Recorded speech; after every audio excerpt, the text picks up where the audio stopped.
Hello guys, मैं BTTH के नए एपिसोड को जल्द ही चैनल्स में डालते जाऊंगा, इसलिए चैनल को जल्द ही सब्सक्राइब कर लो। जैसा कि लास्ट एपिसोड में देखा था कि जियाओ यान के जो नए टीचर थे वो उन्हें अपनी शक्तियां देकर जियाओ यान की शक्तियों को और बढ़ा सकते थे।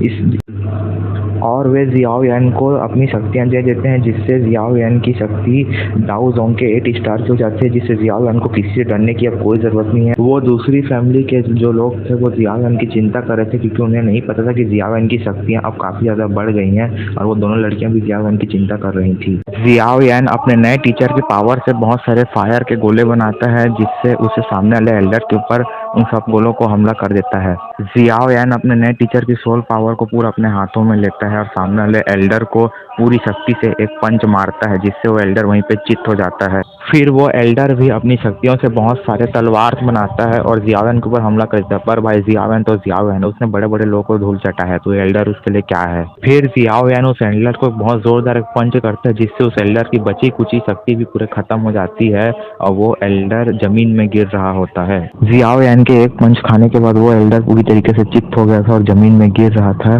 फिर उसे सोचता है कि वो जियाओ यान को एक फिर वो एल्डर जियाओ यान से बचने का स्मोक अटैक करता है और उस स्मोक अटैक से दूर भागने की कोशिश करता है, लेकिन जियाओ यान के सामने सब सड़ी हुई चालें किसी काम की नहीं थी। जियाओ यान उसे इस एल्डर को एक जोरदार एक किक मारता है, जिससे वो एल्डर काफी दूर फेंका जाता है। वो एल्डर समझ जाता है कि वो जियाओ यान को नहीं हरा सकता, ना ही उसके लोग, इसलिए वो एल्डर यहाँ से भागने का प्लान करता है। जियाओ यान उस एल्डर और एंसेस्टर के सैनिकों को काफी बुरी तरीके से मार रहा था और उनको काफी बुरी तरीके से फेंक रहा था, और उसका अर्थ डोमेन पपिट भी उसका साथ दे रहा है। वो सब सैनिक मार खा के काफी ज्यादा थक गए थे और वो एंसेस्टर को तो काफी बुरा हालत हो गया था।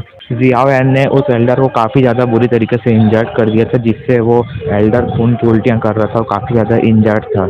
और जियाओ यान उस एल्डर को अपने एक ही हाथ से उठा देता है और वो एल्डर अपने आप को अब वो एल्डर सुसाइड करने वाला है अपनी शक्तियों से, जिससे उसके सामने कोई भी रहेगा तो वो भी मर जाएगा।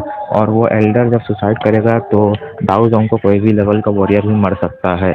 अब वो एल्डर सोचता है कि मैं तो ऊपर जाऊंगा, लेकिन जियाओ यान को भी अपने साथ ले जाऊंगा, लेकिन जियाओ यान उस एल्डर के गले को छोड़ता है और वहां से काफी ज्यादा दूर हट जाता है। जियाओ यान अपने नए टीचर की सोल पावर का इस्तेमाल करता है और इस एल्डर के ऊपर बहुत बड़ा वो गोल सा मार्क बैरियर बना देता है, जिससे वो एल्डर कहीं भाग ना पाए। वो एंसेस्टर समझ जाता है कि वो एल्डर अब सुसाइड करने वाला है और जियाओ यान को भी अपने साथ ऊपर लेके जाने वाला है। वो एंसेस्टर उस एल्डर को बोलता है कि तुम्हारी कुर्बानी को होंग फैमिली लाइफ टाइम याद रखेगी। गाइस, अगर ऐसी BTTH के नए एपिसोड देखना चाहते हो जल्दी चैनल सब्सक्राइब कर दो, और ऐसे नए वीडियोस और आते रहेंगे।